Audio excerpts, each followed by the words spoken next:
आज हम पढ़ने जा रहे हैं भारत की स्थिति एवं अवस्थिति। इसमें पढ़ेंगे साथ में भारत की स्थलीय सीमा के पड़ोसी देश तथा भारत की जलीय सीमाएं। आइए प्रारंभ करते हैं आज की क्लास। इसमें भारत के संदर्भ में संपूर्ण विवरण को मानचित्र के अनुसार हम अध्ययन करने वाले हैं। आप देखेंगे सर्वप्रथम जो भी तथ्य आपके सामने उपस्थित होते हैं उनको अच्छी तरीके से आपको याद करना है।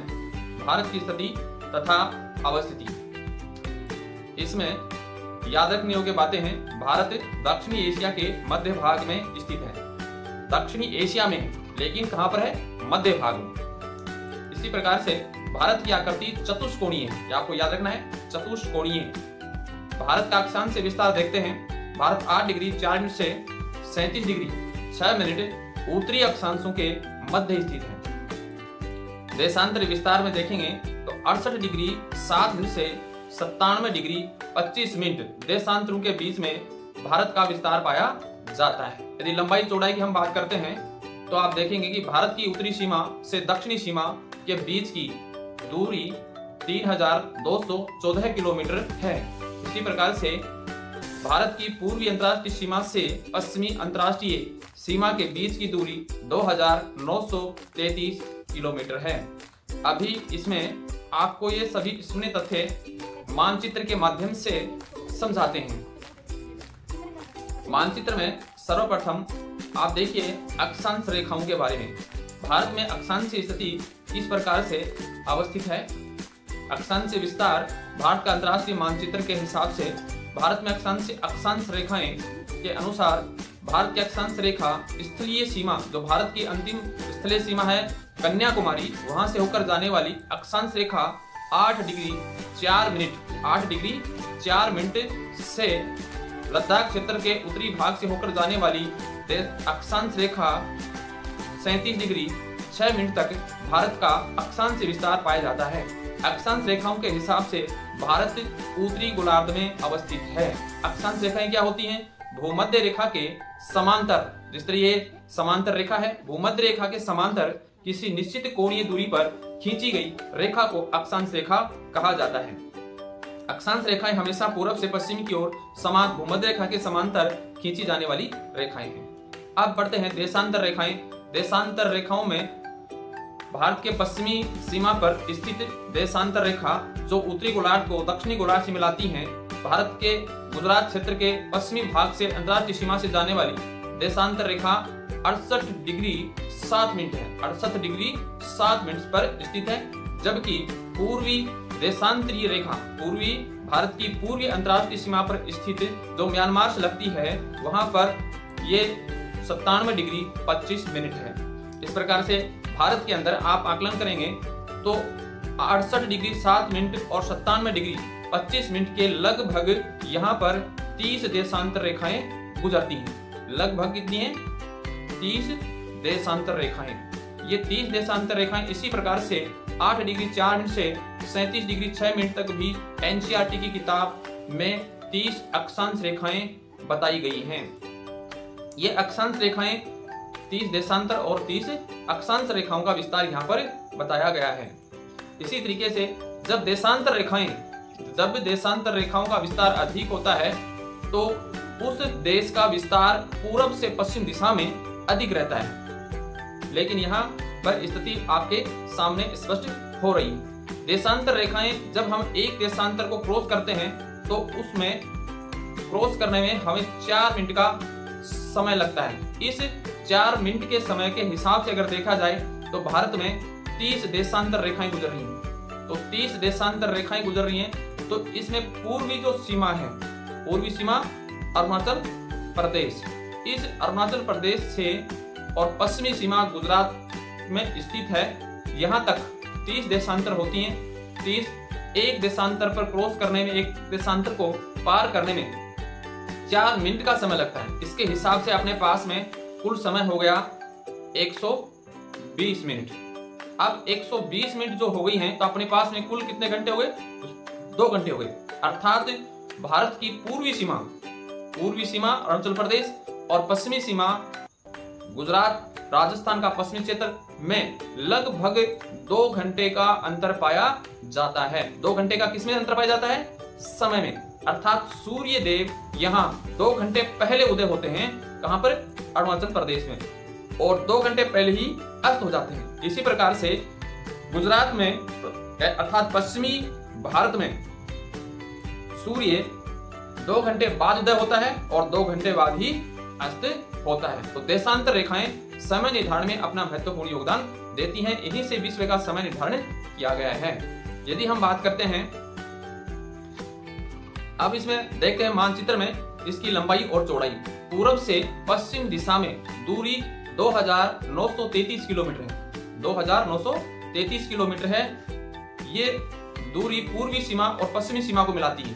पूर्वी सीमा और पश्चिमी सीमा को मिलाती है। पूर्व के अंदर अरुणाचल प्रदेश म्यांमार की सीमा से लेकर के गुजरात की पश्चिमी सीमा तक की दूरी आप इसमें समझ सकते हैं, 2933 किलोमीटर। इसी प्रकार से उत्तर से और दक्षिण के बीच की जो दूरी आ रही है 3214 किलोमीटर के बीच में पाई जाती है। यह हम मिलाते हैं इसके अंदर जम्मू कश्मीर से लद्दाख के केंद्र शासित प्रदेश से और दक्षिण में कन्याकुमारी तक की जो दूरी आती है 3214 किलोमीटर अवस्थित है। इसी तरीके से इन दूरियों के आधार पर आप अंतर देख सकते हैं। पूर्व से पश्चिम में 2933 किलोमीटर और उत्तर से दक्षिण में 3214 किलोमीटर। प्रश्न एग्जाम में यह भी पूछा जाता है कि इनके बीच में कितने किलोमीटर का अंतर स्थापित किया जा सकता है। तो आप इसे कितने किलोमीटर का अंतर स्थापित करेंगे? आप इसका आकलन स्वयं कीजिए और देखिए कि दोनों अक्षांश और देशांतर की रेखाओं के बावजूद भी आप इनके विस्तार के आकलन करने के बाद भी 30 तो अक्षांश रेखाएं बताई गई और 30 देशांतर रेखाओं का विस्तार बताया गया है, परंतु फिर भी आप देखिए इसके अंदर लेकिन क्षेत्रफल की दूरी में अंतर आ रहा है 3214 किलोमीटर माइनस 2933 किलोमीटर, दोनों में अंतर आ रहा है 2281 किलोमीटर का अंतर आ रहा है। तो आप इसमें अंतर स्थापित कर सकते हैं 281 किलोमीटर का अंतर। यदि हम क्षेत्रफल की बात करें तो भारत का क्षेत्रफल 32,87,263 किलोमीटर है। 32,87,263 वर्ग किलोमीटर याद रखना है, ये चीजें याद रखने योग्य हैं। भारत का क्षेत्रफल की दृष्टि से विश्व में भारत का क्षेत्रफल विश्व के कुल क्षेत्रफल का 2.4% है। विश्व के क्षेत्रफल का 2.4% है। यदि क्षेत्रफल की दृष्टि से देखा जाए, क्षेत्रफल की दृष्टि से भारत विश्व का 7वां सबसे बड़ा देश है। हमसे यानी हिंदुस्तान से बड़े देश 6 देश बड़े हैं। तो इसमें आपको याद रखने योग्य बातें क्या रहेंगी? 281 किलोमीटर याद रखना है, भारत का क्षेत्रफल याद रखना है। भारत का क्षेत्रफल विश्व के क्षेत्रफल का कितना प्रतिशत है? 2.42%। और भारत का विश्व में 7वां स्थान है क्षेत्रफल की दृष्टि से। तो ये सब बातें आपको कंपटीशन के हिसाब से आपको याद रखनी है। अब हम पढ़ेंगे, आगे देखते हैं कि भारत से बड़े कौन कौन से देश आते हैं। भारत से क्षेत्रफल में कौन कौन से देश अत्यधिक बड़े हैं? देखिए आप, सबसे पहले क्षेत्रफल की दृष्टि से रूस, दूसरे नंबर पर कनाडा, तीसरे नंबर पर चीन, चौथे संयुक्त राज्य अमेरिका और 5वें पे ब्राजील, छठे पे ऑस्ट्रेलिया और 7वें नंबर पे आता है भारत। तो आप इसे बता सकते हैं कि रूस, कनाडा, चीन, संयुक्त राज्य अमेरिका, ब्राजील, ऑस्ट्रेलिया और भारत का स्थान आता है विश्व में 7वां स्थान। अक्सर सामान्य रूप से पूछे जाने वाले प्रतियोगिता परीक्षाओं में यह प्रश्न सामान्य रूप से पूछा जाता है, लेकिन कभी कभी इस प्रश्न को थोड़ा सा घुमा भी दिया जाता है। घुमाएंगे कैसे? कि पूछ दिया जाता है कि संयुक्त राज्य अमेरिका के बाद भारत का विश्व में कौन सा स्थान आता है। यदि संयुक्त राज्य अमेरिका को एग्जामिनर क्वेश्चन बनाने वाला व्यक्ति यदि पहले स्थान पर रखता है तो उसके अनुसार भारत का स्थान कौन सा आएगा? मानो ये 1 नंबर है और ये हो गया 2 और ये हो गया 3 और ये हो गया 4, अर्थात भारत कौन से स्थान पे आ गया? 4थे स्थान। तो इनका क्रम सही व्यवस्थित तरीके से आप सबको याद रखना है, तभी आप इस प्रश्न का सही आकलन कर पाएंगे। यदि हम देखें कि क्षेत्रफल की दृष्टि से भारत विश्व में 7वें स्थान है, तो कौन कौन से देशों से बड़ा है? भारत पाकिस्तान से 4 गुना बड़ा है, फ्रांस से 6 गुना बड़ा है, जर्मनी से 9 गुना बड़ा है, बांग्लादेश से 23 गुना बड़ा है। यानी भारत का आकार क्षेत्र और भौतिक जो विविधताएं हैं वो कई देशों से अपने आप में विविधता लिए हुए हैं। इसको आप इस तरीके से समझेंगे लगातार। कर्क रेखा भारत के मध्य से होकर गुजरती है। भारत को लगभग 2 बराबर भागों में काट देती है कर्क रेखा। मानचित्र से देखिए आप, मानचित्र से देखिए, ये जो रेखा आप देख रहे हैं ये कर्क रेखा है। 23.5 डिग्री उत्तरी अक्षांश जिसको कहा जाता है। सूर्य 21 जून को यहां सीधा चमकता है। 21 जून के समय सूर्य की किरणें यहां पर सीधी पड़ती हैं। दक्षिण भारत में कर्क रेखा के दक्षिण में सूर्य की किरणें साल में 2 बार सीधी पड़ती हैं। याद रखेंगे कंपटीशन के हिसाब से सूर्य की किरणें साल में 2 बार सीधी उत्तरी गोलार्ध में पड़ती हैं, दक्षिणी गोलार्ध में। तो आपका जवाब क्या रहेगा? भारत के दक्षिणी भाग में सूर्य की किरणें साल में 2 बार भारत के उत्तरी भाग में गिरती हैं या फिर दक्षिणी भाग में। कर्क रेखा से दक्षिण की तरफ सूर्य की किरणें साल में 2 बार सीधी पड़ती हैं। कर्क रेखा के उत्तर में जाने पर सूर्य की किरणें साल में 1 बार सीधी पड़ती हैं। इस प्रश्न को भी पूछा जाता है परीक्षाओं में। 21 जून को सूर्य कर्क रेखा पे होता है। इस समय उत्तरी गोलार्ध में, उत्तरी गोलार्ध, भारत उत्तरी गोलार्ध में है, तो उत्तरी गोलार्ध में दिन होते हैं बड़े और रातें होती हैं, कैसी होती रातें? छोटी। दिन बड़े और रातें छोटी होती हैं। तो इस तरीका से दूसरा एक चीज वो देख सकते हैं कि कर्क रेखा भारत को बराबर भागों में बांटी। इसका और क्या फायदा है? इस कर्क रेखा के दक्षिण में कर्क रेखा के दक्षिण में मिलता है उष्ण कटिबंध। उष्ण कटिबंधीय जलवायु पाई जाती है कर्क रेखा के दक्षिण में। जबकि कर्क रेखा के उत्तर में, कर्क रेखा के उत्तरी भाग में आप देखेंगे तो कुछ विद्वान भूगोलवेता इसको उपोष्ण बताते हैं, उपोष्ण कटिबंधीय जलवायु, और कुछ भूगोलवेता बताते हैं इसे शीतोष्ण कटिबंधीय जलवायु। लेकिन फिर भी भारत में एक ही प्रकार की जलवायु पाई जाती है, एक रूप में पाई जाती है, जिसको कहा जाता है मानसूनी जलवायु, जिसको मानसूनी जलवायु कहा जाता है। ये तो मैंने आपको कर्क रेखा की स्थिति से होने वाला एक छोटा सा लाभार्जन देश के लिए बताया है। इसके बाद कर्क रेखा एक देश को बराबर समान भागों में जलवायु रूप से विविधता प्रदान करने में कर्क रेखा सूर्य की स्थिति बहुत महत्वपूर्ण है। कर्क रेखा भारत के 8 राज्यों से होकर गुजरती है। कौन कौन से राज्यों से होकर गुजरती है? सबसे पहले आप देखिए गुजरात, सबसे पहले स्थान पर यहां पर आप देखिए गुजरात। आप गुजरात मानचित्र में ये आप जानते हैं। इसके बाद दूसरे स्थान पे आता है राजस्थान। राजस्थान के दक्षिणी भाग में डूंगरपुर बांसवाड़ा से होकर जाती है कर्क रेखा। तीसरे स्थान पर देखो मध्य प्रदेश इस स्थान पर है। नेक्स्ट आता है छत्तीसगढ़, ये छत्तीसगढ़ के उत्तरी भाग से होकर गुजर रही है। इसके बाद झारखंड के लगभग मध्य से होकर गुजरती है। पश्चिम बंगाल में भी लगभग दक्षिण मध्य से होकर गुजरती है। इसके बाद त्रिपुरा राज्य से होकर गुजरने वाली रेखा, और लास्ट है मिजोरम से होकर जाने वाली रेखा। इस प्रकार से कर्क रेखा भारत के 8 राज्यों से होकर गुजरती है। आपको क्रमबद्ध रूप से नहीं याद रखना है। गुजरात, राजस्थान, उसके पश्चात मध्य प्रदेश, उसके पश्चात आता है छत्तीसगढ़, फिर झारखंड, पश्चिम बंगाल, त्रिपुरा और मिजोरम। इनको 8 राज्यों का क्रम व्यवस्थित तरीके से आपको क्रमबद्ध रूप से याद रखना, आगे पीछे नहीं रख सकते आप। यदि क्वेश्चन आता है तो उसमें आप गलत कर दोगे यदि आप इनका क्रम चेंज करते हो तो। कर्क रेखा राजस्थान के डूंगरपुर एवं बांसवाड़ा जिले से होकर गुजरती है। मैंने आपको पहले बता दिया था कि कर्क रेखा डूंगरपुर और बांसवाड़ा जो जिला यहाँ से होकर के लगभग राजस्थान के दक्षिणी भाग में डूंगरपुर बांसवाड़ा से होकर के गुजरती है।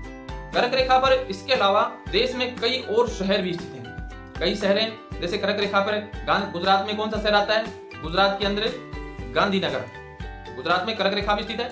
इस तरीके से मध्य प्रदेश में भोपाल, इस तरीके से जबलपुर, और झारखंड के अंदर रांची जो स्थित है वो कर्क रेखा पर स्थित है। ये प्रश्न भी अक्सर एग्जाम में प्रतियोगिता परीक्षा में पूछा जाता है कि कर्क रेखा पर निम्नलिखित में से कौन सा शहर है?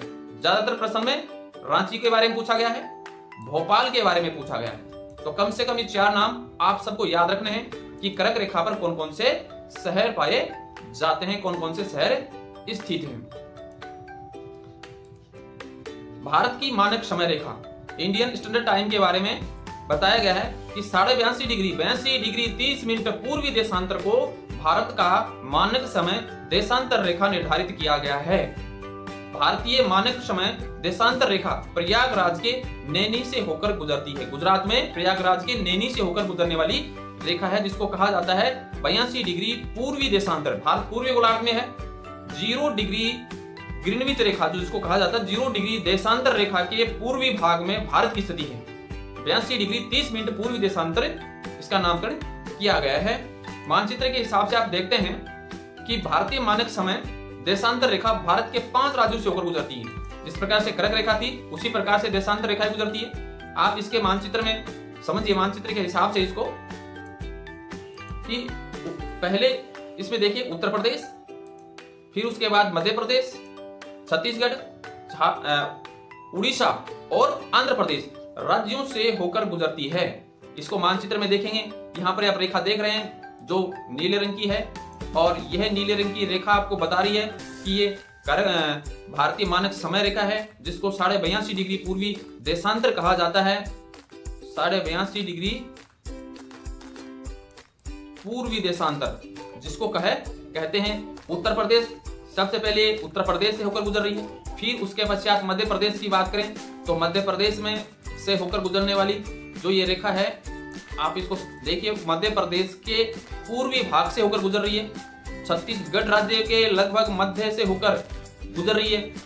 ओडिशा के ये दक्षिण पश्चिमी जो हिस्सा है उसमें थोड़े से हिस्से से होकर गुजर रही है, और आंध्र प्रदेश के पूर्वी भाग से होकर गुजरने वाली उत्तरी पूर्वी भाग से गुजरती है। तो इस प्रकार से कर्क रेखा भारतीय मानक समय रेखा भारत के कौन कौन से राज्यों से होकर गुजरती है? उत्तर प्रदेश, मध्य प्रदेश, छत्तीसगढ़, ओडिशा और आंध्र प्रदेश। इनका क्रम आपको याद रखना है, क्योंकि आज के समय में कंपटीशन की स्थिति काफी गंभीर हो गई है। प्रश्न के अंदर से ही बनाकर दिया जाता है। अब पढ़ते हैं भारत के चतुर्दिक सीमा बिंदु। भारत में उत्तर, दक्षिण, पूर्व, पश्चिम दिशा में जो मुख्य जो बिंदु हैं, जहां से, जैसे इसमें बताया है इंदिरा काल। इंदिरा काल जो है वो ये केंद्र शासित प्रदेश लद्दाख में स्थित है, जो भारत की उत्तरी सीमा को निर्धारित करता है। उसी प्रकार से इंदिरा पॉइंट भारत के इधर जो अंडमान निकोबार द्वीप समूह पाए जाते हैं, इसमें अंतिम सीमा इंदिरा पॉइंट स्थित है। इंदिरा पॉइंट है 6 डिग्री और 4 मिनट 6 डिग्री 4 मिनट पर स्थित है। निकोबार द्वीप समूह में दक्षिणी भाग में, यहां मानचित्र के अंदर आप समझ सकते हैं, 6 डिग्री 4 मिनट पर, जिसको कहा जाता है इंदिरा पॉइंट। इसके बाद जो पूर्वी जो सीमा है, पूर्वी सीमा म्यांमार से जहां लगती है, उसमें स्थान का नाम है किबिथु। भारत का पूर्वी सीमा बिंदु है किबिथु, जहां से पूर्वी सीमा प्रारंभ होती है। उसी प्रकार से भारत का पश्चिमी बिंदु यहाँ पर गुहार मोती या गुहार मोता जो लिखा होता है, इसको यह गुजरात के भाग में स्थित है, गुजरात के पश्चिमी भाग में। समझ गए बात को? इस तरीके से उत्तरी जो बिंदु है उसे कहा जाता है, उत्तरी बिंदु को क्या कहते हैं? इंदिरा काल।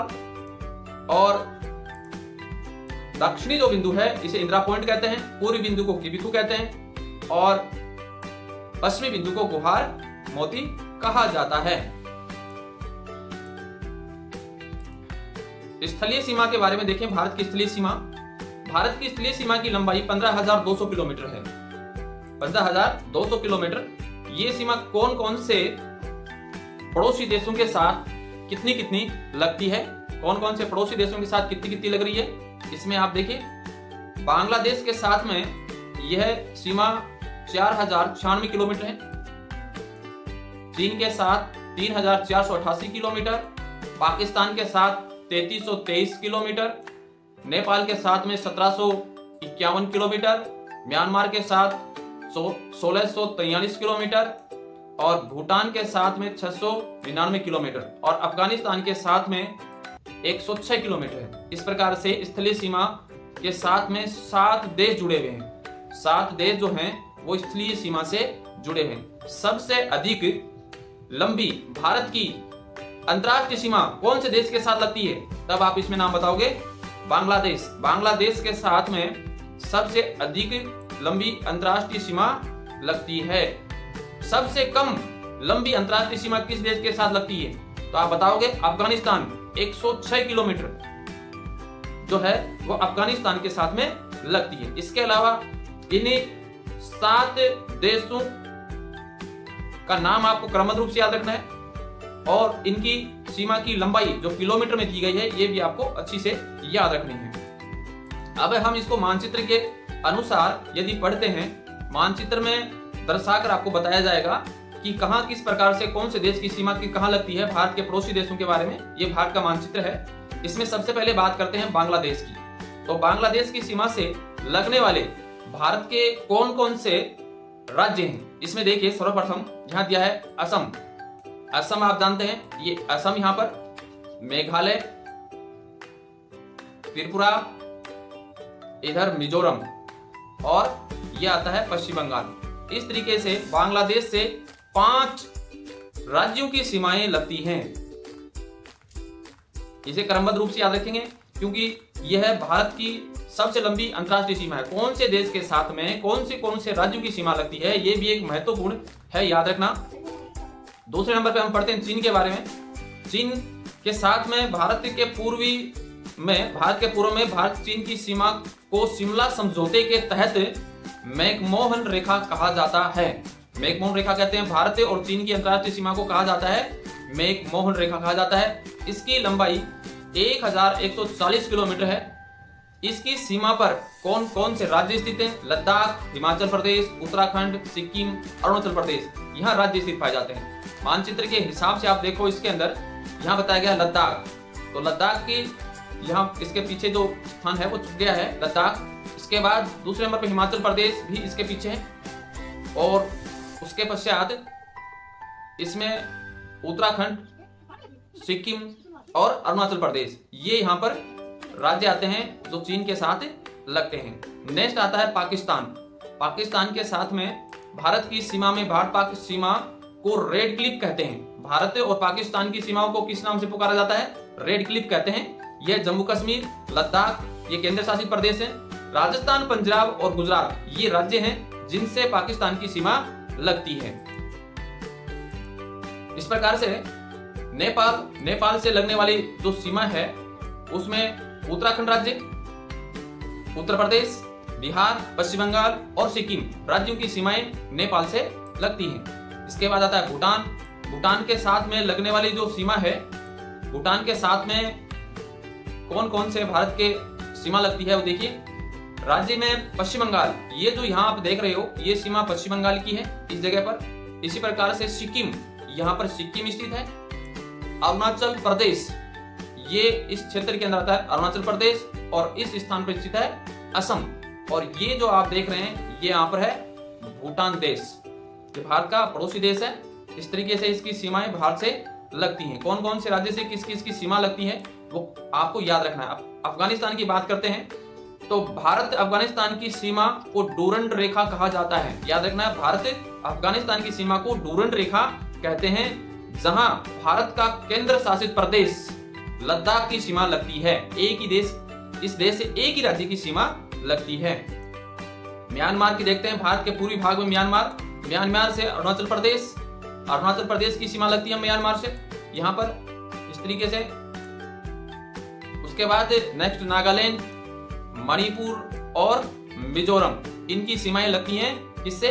म्यांमार के साथ में लगती हैं। तो आप इनको क्रमबद्ध रूप से व्यवस्थित तरीके से कौन कौन से देश के साथ कौन कौन सी सीमाएं लगती हैं ये आपको नेक्स्ट में याद रखना है। इसी में से हम क्वेश्चन तैयार करेंगे आगे आने वाला वीडियो में। इसी प्रकार से क्वेश्चन हम तैयार करके आपको देंगे।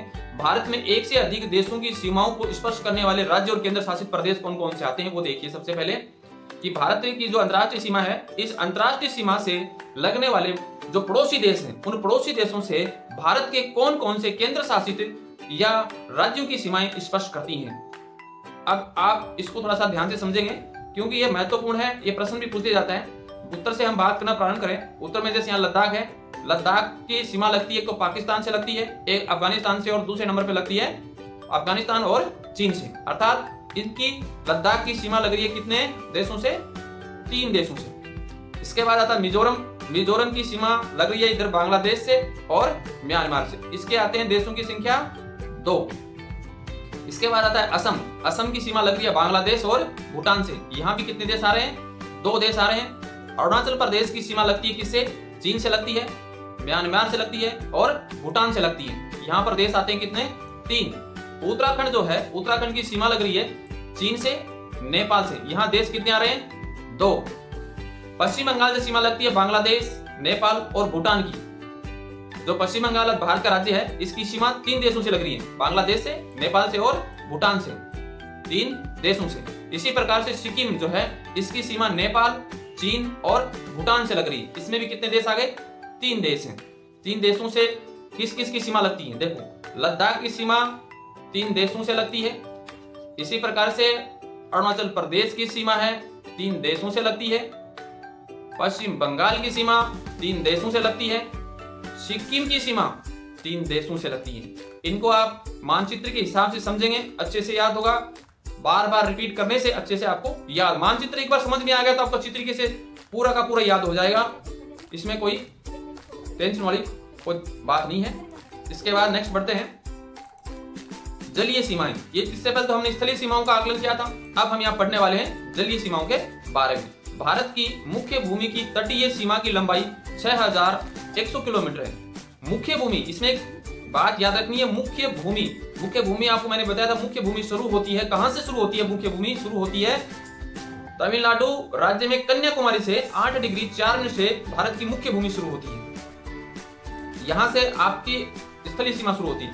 यदि इसमें द्वीप समूह को भी मिला दिया जाए, यदि द्वीप समूह भी इसमें मिला दिए जाते हैं, यहाँ पर द्वीप समूह को मिला दिए तो इसकी संख्या हो जाती है, लंबाई हो जाती है 7516 किलोमीटर इसकी लंबाई हो जाती है राउंड फिगर में।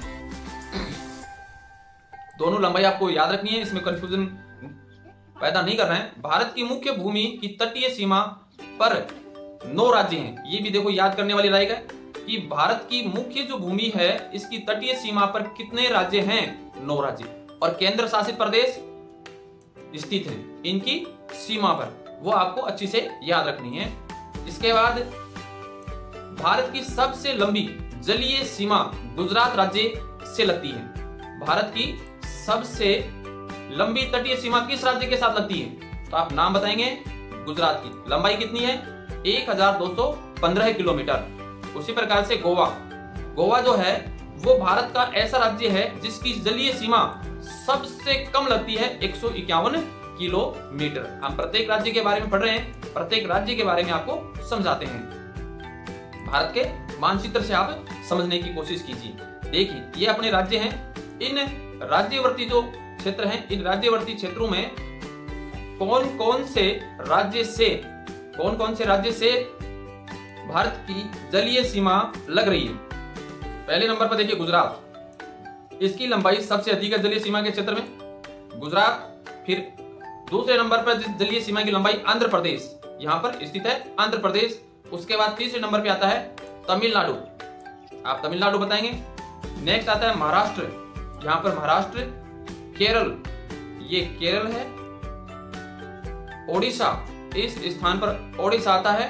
फिर कर्नाटक, फिर आता है उसके बाद में पश्चिम बंगाल की सीमा, और लास्ट में आती है गोवा, गोवा की सीमा। अर्थात आप याद रख सकते हैं कि भारत की सबसे लंबी जलीय सीमा गुजरात से लगती है और सबसे कम लंबाई वाली सीमा गोवा राज्य से लगती है। तो इस तरीके से आपको प्रत्येक राज्य का, अब ये जो क्रम इसमें बताया गया, ये अपनी ट्रिक के हिसाब से आप इसको क्रमबद्ध रूप से याद रखेंगे कि इस राज्य की सीमा जलीय सीमा से लगती है, कौन सा राज्य सबसे अधिक है। ये जरूरी नहीं है कि आपसे ये पूछा जाए कि गुजरात की ही सीमा सबसे ज्यादा लगती है तो यही क्वेश्चन आएगा। हो सकता है आपके क्वेश्चन में यहां से ये 4 पॉइंट उठा करके दे दें और प्रश्न में पूछ लें कि निम्नलिखित में से किस राज्य की सीमा सबसे लंबी भारत की जलीय सीमा है। तो यहां से उठाया क्रम से, तो तमिलनाडु, महाराष्ट्र, केरल और उड़ीसा। तो आप बता देंगे अगर आपको याद है तो इस परिस्थिति में आप बता देंगे कि तमिलनाडु की सीमा इन चारों से ज्यादा लंबी है जलीय सीमा के